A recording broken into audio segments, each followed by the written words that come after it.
Hello viewers, welcome to ACE Pathshala. I am Pooja. Let's begin with our topic.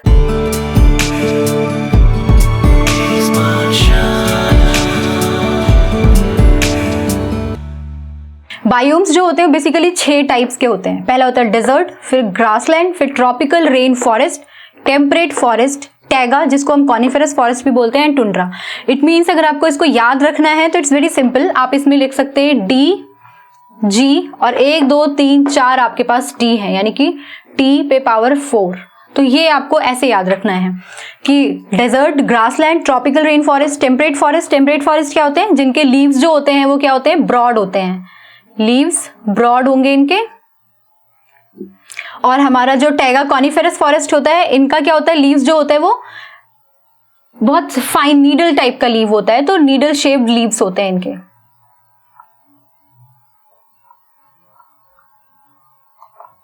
ठीक है। और tundra basically अभी जो ये डायग्राम है ये आप लोगों की एनसीईआरटी में ही दिया हुआ है। इसी डायग्राम को हम समझने के लिए हम ये सारे बायोम्स में जो भी हमारे फॉरेस्ट हैं इनकी बात कर रहे हैं, क्योंकि ये डायग्राम बहुत इंपॉर्टेंट है और ये एग्जाम में अलग अलग तरह से पूछा जाता है। से फॉर एग्जाम्पल यहाँ पे जो आपका एक्स एक्सिस है उस पर यहाँ पे हमने क्या दिखाया हुआ है? Mean annual precipitation. Mean annual precipitation का मतलब हो गया बारिश। ठीक है।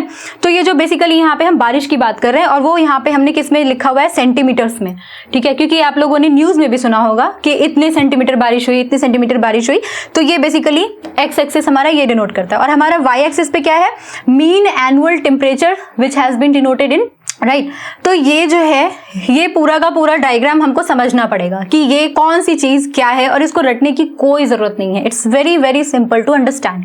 तो उसको समझने के लिए हमें 1-2 चीजें पहले समझनी पड़ेगी and then we will correlate कि हम इसको कैसे याद रख सकते हैं। इट्स वेरी वेरी सिंपल, आपको एक बार में याद हो जाएगा। ओके, तो before understanding this graph we should understand few facts.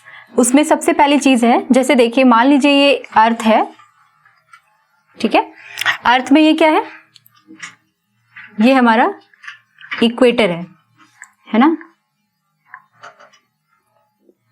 This is 0 line. ठीक है, इस पर्टिकुलर एरिया को हम क्या बोलते हैं? ट्रॉपिकल एरिया, है ना। ओके, जब हम अर्थ से 23.5 डिग्री नॉर्थ जा रहे हैं और 23.5 डिग्री ही साउथ जा रहे हैं। अच्छा, ये देखिए ये हमारा सेंटर लाइन है। इधर ईस्ट वेस्ट, तो नॉर्थ कहाँ हुआ? यहां। तो this will become north pole and ये वाला क्या हो जाएगा? हमारा साउथ पोल, है ना। तो इसलिए मैं बोल रही हूं कि जब हम 23.5 डिग्री नॉर्थ या 23.5 डिग्री साउथ जा रहे हैं तो इस वाले पार्ट को हम बोलते हैं टेम्परेट एरिया, है ना। ये वाला भी हमारा टेम्परेट हो जाता है। ओके, नॉर्थ पोल जो होता है उसको हम क्या बोलते हैं? आर्कटिक। और इसको बोलते हैं हम एंटार्कटिक। तो ये आर्कटिक टुंड्रा होता है और इधर वाले एरिया को हम एंटार्कटिक एरियाज बोलते हैं। अब ये जो हमारा आर्कटिक प्लस एंटार्कटिक एरिया होता है, इन दोनों को मिला के हम क्या बोलते हैं? परमाफ्रॉस्ट। परमाफ्रॉस्ट वो एरिया होता है जहां पे फ्रोजन सॉइल सरफेस होता है। वहां पे at least consecutive years, 2 consecutive years में सॉइल सरफेस जो होता है वो फ्रोजन होता है, इसलिए हम इसको बेसिकली परमाफ्रॉस्ट बोलते। तो ये जो एरिया है दिस वन इक्वेटर वाला, तो ये वाला जो एरिया होगा ये सबसे ज्यादा हॉट होगा क्योंकि यहाँ पे सबसे ज्यादा रेनफॉल होती है, सबसे ज्यादा गर्मी होती है। ये जो टेम्परेट वाला पार्ट है ये मॉडरेटली हॉट होता है ना। तो यहाँ पे ये भी मॉडरेट होगा और ये भी मॉडरेट होगा। लेकिन जो ये नॉर्थ और साउथ पोल्स होती हैं ये कोल्ड होता है, बहुत ज्यादा कूलेस्ट एरिया होता है ये दोनों। तो इसी वजह से हम इन दोनों एरियाज को मिक्स करके बोलते हैं परमाफ्रॉस्ट। अच्छा, उससे पहले हम एक और ग्राफ, एक और चीज समझने की कोशिश करते हैं। से फॉर एग्जाम्पल अगर हम प्लेन्स की बात करें या फिर हम अगर माउंटेन एरिया की बात करते हैं, से फॉर एग्जाम्पल ये कोई माउंटेन है, ठीक है, तो ये वाला जो लाइन है ना, ये यहाँ पे हम इसको ट्रॉपिकल एरिया बोल देंगे। फिर यहाँ से हम जैसे जैसे ऊपर जाएंगे, जैसे यहाँ पे हो रहा था लेफ्ट अप और डाउन, यानी कि आर्कटिक और एंटार्क्टिक पोल की तरफ जब बढ़ रहे थे तो हम उसको टेम्परेट बोल रहे थे। जो प्लेन वाला एरिया होता है ना माउंटेन का, उसको हम बेसिकली फिर ट्रॉपिकल बोलते हैं। उसके ऊपर जैसे जैसे हम पहाड़ों पे ऊपर ऊपर चढ़ेंगे तो वहां पे हमारा ये हो जाएगा टेम्परेट। और जो सबसे ऊपर जो टॉप हिल होता है, जैसे यहाँ पे आर्कटिक एंटार्क्टिक होता है, इसको हम बोलते हैं एल्पाइन। ठीक है, ओके। तो let's now try to understand this whole graph. ये ग्राफ में हम क्या समझना चाह रहे हैं, हम इसके बारे में बात करते हैं। तो ये ग्राफ में देखिए आप, यहाँ पे हमारा मीन एनुअल प्रेसिपिटेशन दिया हुआ है in centimetres, that is rainfall कितना होता है। तो ये हमारा एक्स एक्सिस पे दिया हुआ है, वाई एक्सिस पे हमारा मीन एनुअल टेम्परेचर। ठीक है, ये जो है हमारा, यहाँ पे हमारा मीन एनुअल टेम्परेचर दिया हुआ है। ठीक है, तो इन डिग्री सेंटीग्रेड। ओके, तो यहाँ पे हम देखते हैं ये वाला जो एरिया है, यहाँ पे आप देखिए सबसे ज्यादा, अगर हम एक्स एक्सिस और वाई एक्सिस देखें, एक्स एक्सिस पे देखिए आप, सबसे ज्यादा यहाँ पे रेनफॉल हो रही है और यहाँ पे सबसे ज्यादा टेम्परेचर भी है।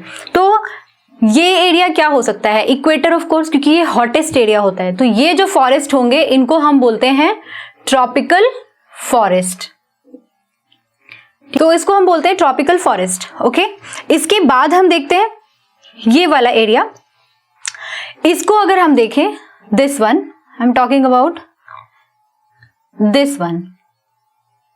ठीक है, ये वाला जो एरिया है टोटल हमारा, यहां पे ट्रॉपिकल फॉरेस्ट से कम क्या हो रही है, रेनफॉल हो रही है, और उसके ऑलमोस्ट प्लस माइनस वहां पे हमारा टेम्परेचर होता है। तो इसको हम बोलते हैं टेम्परेट फॉरेस्ट। ठीक है, अब यहां देखते हैं, ये थोड़ा कॉनिकल शेप भी बना हुआ है यहाँ पे, एक तो इससे इजी हो जाता है आपको बताना, लेकिन यहाँ पे आपको ये याद रखना है कि यहाँ पे ट्रॉपिकल फॉरेस्ट से और टेम्परेट फॉरेस्ट से कम टेम्परेचर होता है, रेनफॉल भी कम होता है। तो ये जो आएगा हमारा, ये हमारा कॉनिफेरस फॉरेस्ट होगा। नाउ लेट्स सी कि ये वाला जो एरिया है, दिस एरिया, यहाँ पे क्या है, सबसे कम टेम्परेचर है ना, क्योंकि यहाँ पे आप देखिए ये 0 है, यहां से ये माइनस में जा रहा है, तो यानी यहाँ टेम्परेचर क्या है, सबसे कम है।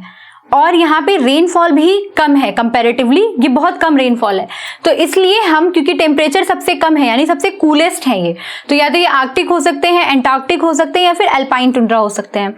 तो इसलिए यहाँ पे इसको हम आर्कटिक और एंड अल्पाइन टुंड्रा बोलते हैं। ठीक है, इसको हम Arctic plus Antarctic plus alpine tundra भी बोल सकते हैं।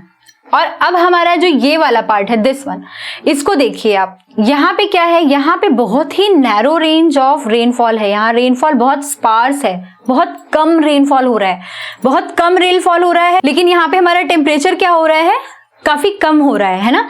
तो ये वाला जो पार्ट होगा, this will be called as desert, क्योंकि यहाँ पे टेम्परेचर क्या है, बहुत हाई है, और यहाँ पे रेनफॉल इज नेग्लिजिबल, बहुत एकदम नेग्लिजिबल अमाउंट ऑफ रेनफॉल हो रहा है यहाँ पे। तो जहां पे भी ड्राइनेस होती है, सूखा होता है, that part is called as desert. ठीक है, तो डेजर्ट में क्या होता है, वहां पे वेजिटेशन कैसी होगी, बहुत कम होगी, क्योंकि ये हम लोगों को बहुत अच्छे से पता है। तो इसका एक एग्जाम्पल जैसे कि सहारा डेजर्ट हो गया, तो वहां पे वेजिटेशन बहुत कम होती है, क्योंकि वहां पे रेनफॉल बहुत कम है, वहां पे सुटेबल कंडीशंस बहुत कम है ना। अब यहाँ ये देखिए, ये जो हमारा बचा हुआ पार्ट है, this is called as grassland. ये जो होते हैं, ये डेजर्ट के लिए बहुत मॉइस्ट हैं, ठीक है, और बाकी फॉरेस्ट के लिए ये उस स्विचेबल कंडीशंस तक नहीं पहुंचते हैं, इसलिए हम इस वाले एरिया को ग्रासलैंड, जैसे सवाना वो ग्रासलैंड का एग्जाम्पल हो गया, जैसे डेजर्ट का एग्जाम्पल हो गया सहारा डेजर्ट। वैसे ही ये जो ट्रॉपिकल रेन फॉरेस्ट होते हैं ना, ये बहुत इंपॉर्टेंट पार्ट प्ले करते हैं। इनके पास अर्थ का ऑलमोस्ट 50% प्लांट और एनिमल स्पीशीज होते हैं, तो that's how they play a very major role in terms of biomes. तो आई होप आपको ये वीडियो बहुत अच्छे से समझ में आया होगा, but still if you have any kind of query, any kind of doubt, please write them in the comment box. Till then, all the best. Bye bye.